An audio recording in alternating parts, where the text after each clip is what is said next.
수아는 자신이 불행하다고 생각하지 않았다. 엄마는 심한 알코올 중독자이다. 아빠는 누군지도 모른다. 또한 그녀의 집 사정은 빚더미였다. 수아는 자신의 가정사 때문에 슬퍼한 적도 없었다. 또한 그 또래의 소녀들이 그렇듯 바람처럼 자유롭고 행복하게 살고자 하는 바람조차 없었다. 하지만 그런 그녀조차 18살에 엄마 빚을 대신 떠안고 퇴폐업소로 끌려가게 되었다. 헌데 가정사에 대해서는 평이했던 그녀였지만 업소로 끌려가던 날만큼은 담담하게 받아들이지 못했다. 수아는 교복 대신 천박한 옷을 입었고 짙은 화장을 한 채 거울 앞에 선 수아는 처음으로 눈물을 보이며 자신의 운명을 저주했다. 그렇게 들어간 첫 접대. 아빠 나이를 넘어서 할아버지는 될 법한 늙은 남자에 술 시중을 들게 되었다. 그러다 술 3잔이 들어가기도 전에 탈목술에 달라붙던 그 남자. 거부할 틈도 없이 얼굴을 들이밀어 그녀의 입안으로 혀를 밀어넣은 순간 참아왔던 분노와 슬픔과 원망이 한 번에 터져나오며 수아는 그 남자의 혀를 있는 힘껏 물어뜯었다. 피가 뚝뚝 떨어지는 입으로 비명을 지르던 그 남자의 눈을 수아는 똑바로 마주했다. 수아는 입안에 든 것을 마치 고기를 씹듯 천천히 씹어 삼키며 복수의 희열을 느끼기도 했다. 물론 이후에 수아는 업소 관리를 맡은 건장한 사내에게 끌려가 발가벗겨진 채 죽기 직전까지 맞아야 했다. 몸 하나 까딱할 수 없을 만큼 엉망이 된 수아는 웃음을 터뜨렸다. 왜 웃음이 나오는지 그녀조차 알 수 없었지만 적어도 좋은 의미의 웃음은 아니었다. 숨 쉬는 것조차 버거워진 수아는 눈앞이 흐려지는 것을 느끼며 눈을 감았다. 마침내 비참한 이 삶을 끝낼 수 있기를 바라며.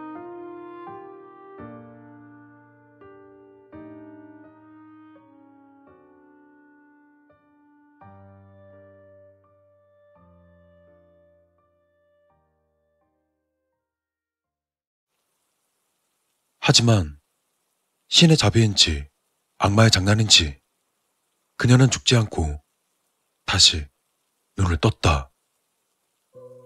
수아가 정신을 차렸을 때는 멀쩡한 옷을 입은 채 어떤 사무실 의자에 앉은 채였다. 그녀의 앞에는 새빨간 정장에 동그란 안경을 쓴 젊은 남성이 미소를 지으며 앉아 있었다. 수아는 무언가 물어보려 했지만 남자가 손을 들어 제지했다.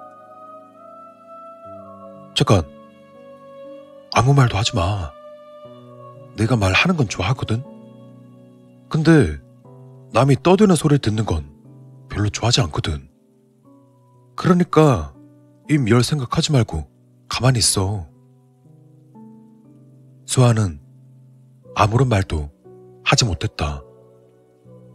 이 남자는 누구일까? 그런 그가 수아의 의문을 눈치챘는지 이어서 말했다. 아, 그래. 내 소개를 안 해줬구나. 그러니까 난 뭐랄까? 네가 돈을 갚아야 할 사람? 아니면 좀 무섭게 말해서 네 목숨을 가진 사람? 그렇게 빡빡한 거 싫으면 그냥 네 사장쯤 된다고 생각해. 뭐 이딴 건 별로 중요하지 않고 내가 왜 너를 불렀는지 궁금하지? 간단히 말하면 내 사업장 중에 한 군데서 네가 거나하게 저지른 짓을 내가 듣게 되었거든. 여전히 남자는 미소로 보이며 수아의 눈을 보며 말했다. 뭐 그냥 맘 같아선 여기저기 분해해서 팔아버리든가 아니면 어디 강바닥에 던져버리거나 하고 싶긴 한데 난 언제나 기회를 한 번씩 더 주는 스타일이거든.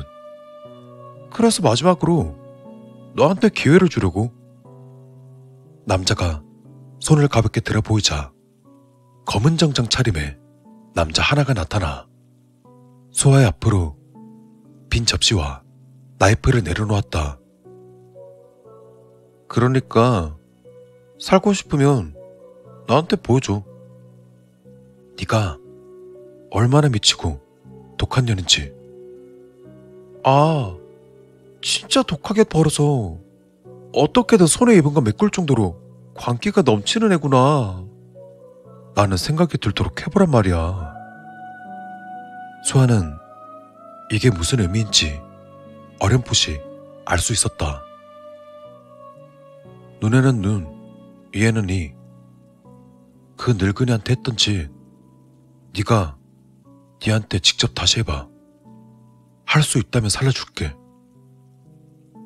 수아는 떨리는 손으로 나이프를 집어들었다. 자르기만 하는 게 아니야. 맛있게 먹는 것까지. 알지? 남자는 즐거운 표정으로 수아가 나이프를 혀에 가져다 대는 걸 지켜보았다.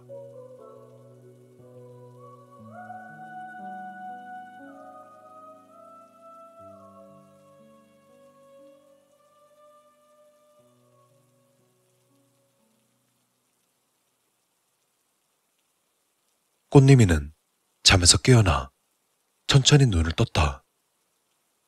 익숙한 공간이다.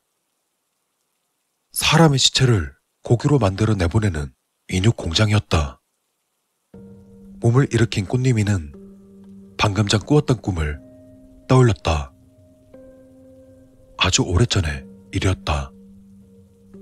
처음엔 악몽이었지만 그저 지금은 기억의 파편일 뿐이었다. 견디기 힘들었던 그때의 사건으로 인해 미친 건지 아님 그저 그걸 계기로 숨겨두었던 광기가 피어난 건지는 모른다. 다만 꽃님이에게 그날의 사건은 금단의 식성을 가져다 준 것만은 확실했다. 때문에 이렇게 인육공장으로 보내진 뒤 정형을 마친 사람 머리에서 혀를 뽑아먹고 있던 것이다. 또한 꽃님이는 버릇처럼 손가락으로 입안을 더듬어 보았다. 이제 와서는 혀가 잘려나간 상실감보다는 마치 냉장고가 빈 듯한 공허함만 있을 뿐이었다.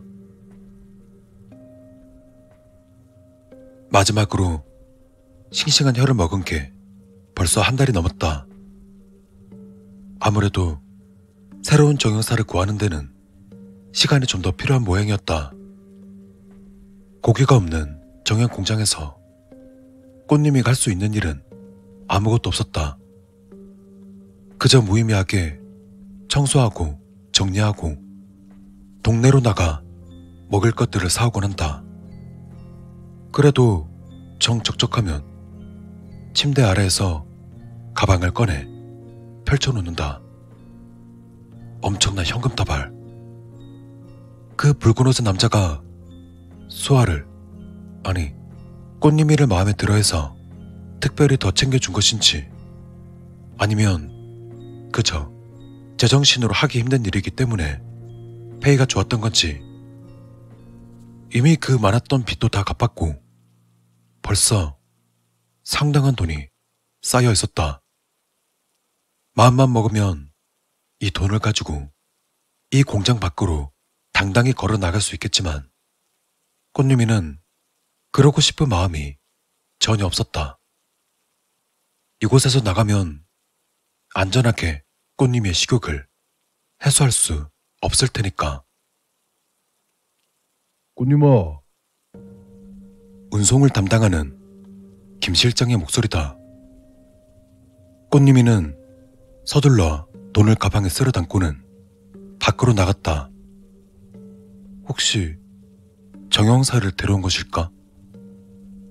하지만 아쉽게도 밖에는 캐리어 2개를 들고 있는 김 실장뿐이었다.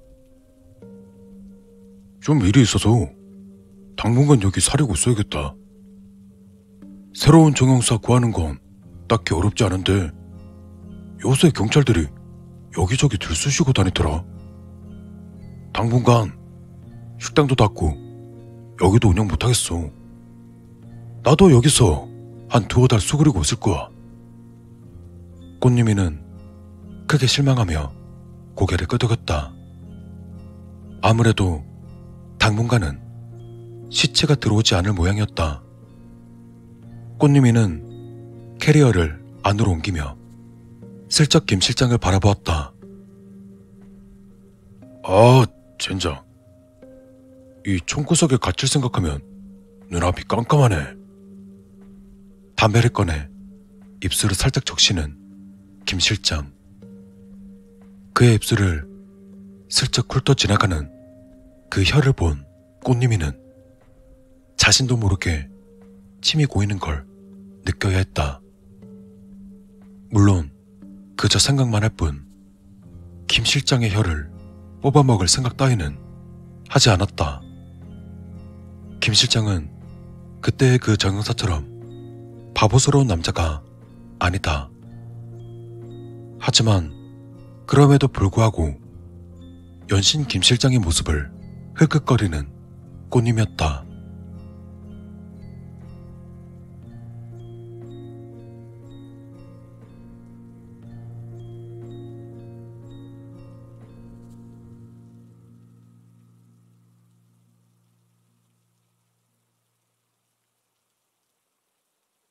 며칠이 지났다.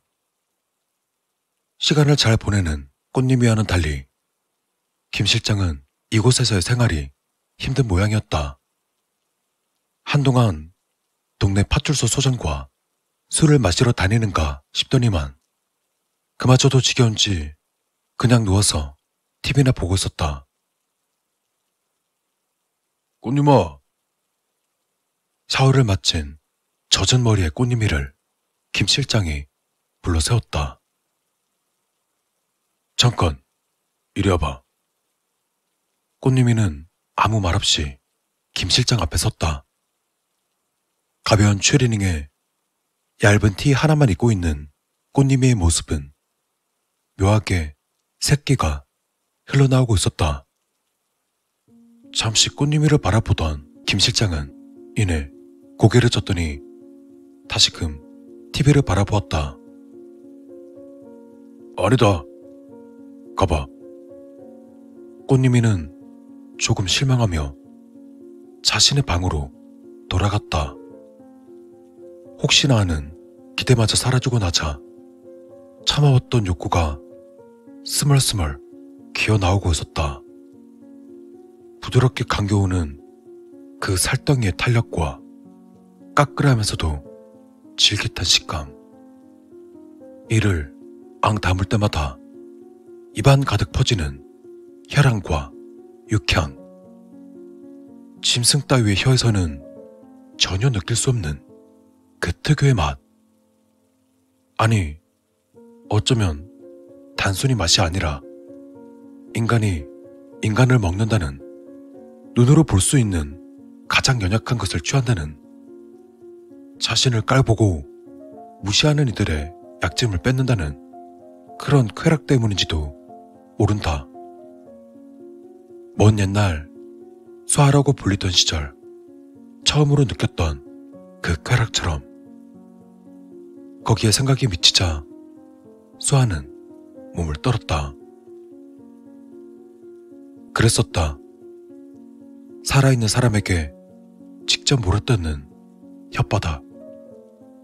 자신을 무시하고 업신여기고 또 욕정어린 눈길로 바라보던 그 눈빛이 공포와 고통과 충격의 눈빛으로 바뀌는 그 순간 그 괴로운 표정을 보면서 천천히 혀를 씹어 삼키는 쾌락. 그건 시체에서 잘라먹는 것 따위로는 비교할 수 없는 미식이었다.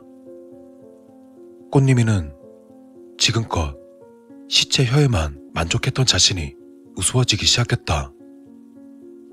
혀라는 것이, 사람 혀라는 것이 중요한 것이 아니었다. 그동안 수많은 시체에서 개걸스레 혀를 뽑아 먹으면서도 충족되지 못했던 공허함. 오래 지속된 갈망이 그 공허함의 정체가 뭔지 알려주었다. 깨달음을 얻은 이상 주저하고 있을 이유가 없었다. 움직여야 했다. 자신의 입술을 가볍게 깨물어 보인 꽃님이는 다시금 침대 밑에서 가방을 꺼내 들었다. 현금 다발이 잔뜩 들어있는 가방. 한창 어렸던 꿈 많은 시절에도 자유로운 삶을 바란 적 없던 꽃님이지만 지금은 누구보다 절실하게 자유를 원했다. 바람이 되고 싶었다.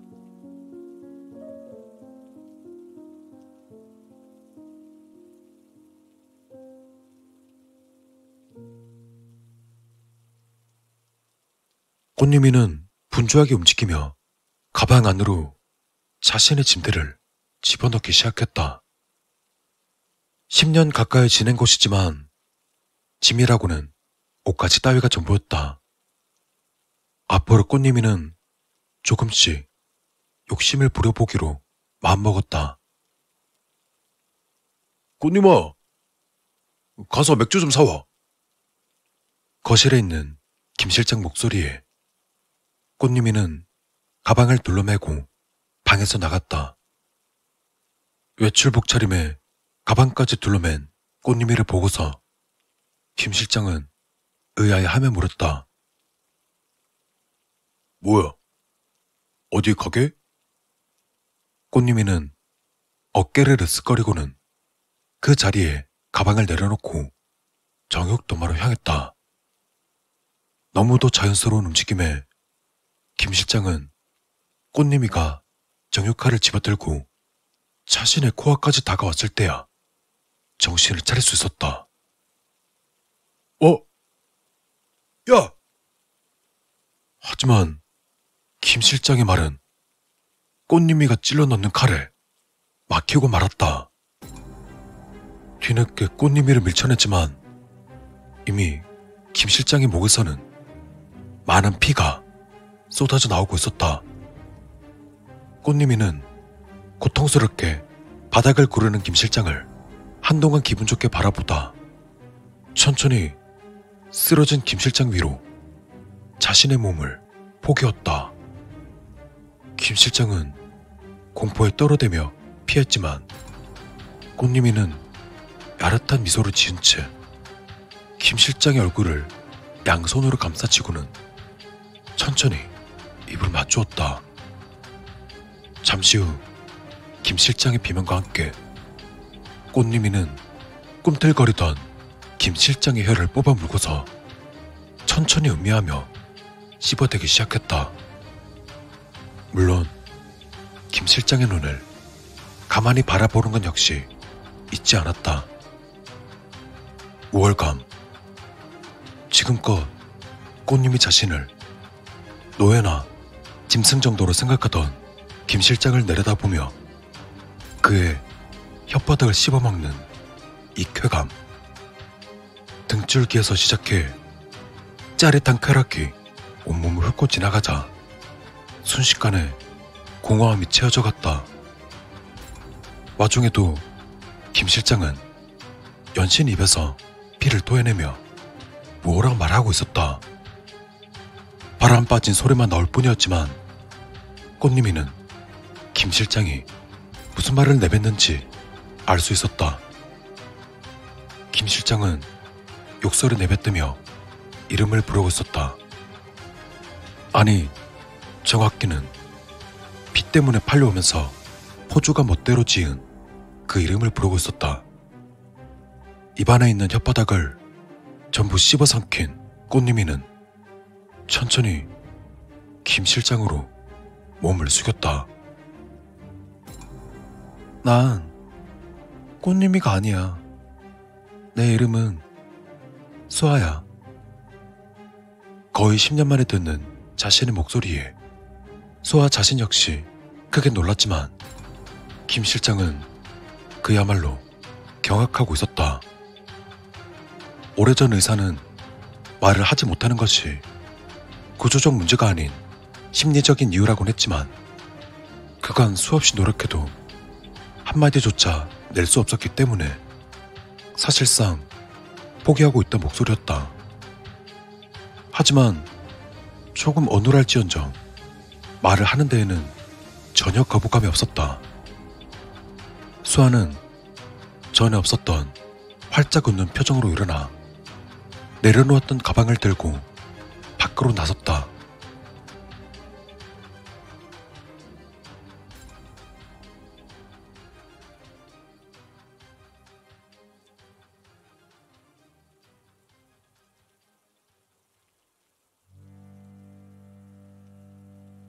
바람이네. 바람이 불구나. 여전히 자신의 목소리가 놀라웠다. 그러다 수아는 천천히 걸음을 옮겼다. 한쪽 어깨에는 돈이 가득 들어있는 가방을, 품 안으로는 정육칼을 고이 모셔놓은 채였다. 수아 입에는 옅은 미소가 걸려있다. 아직은 배가 고팠고 세상에는 먹을 것들이 아주 많았으니까.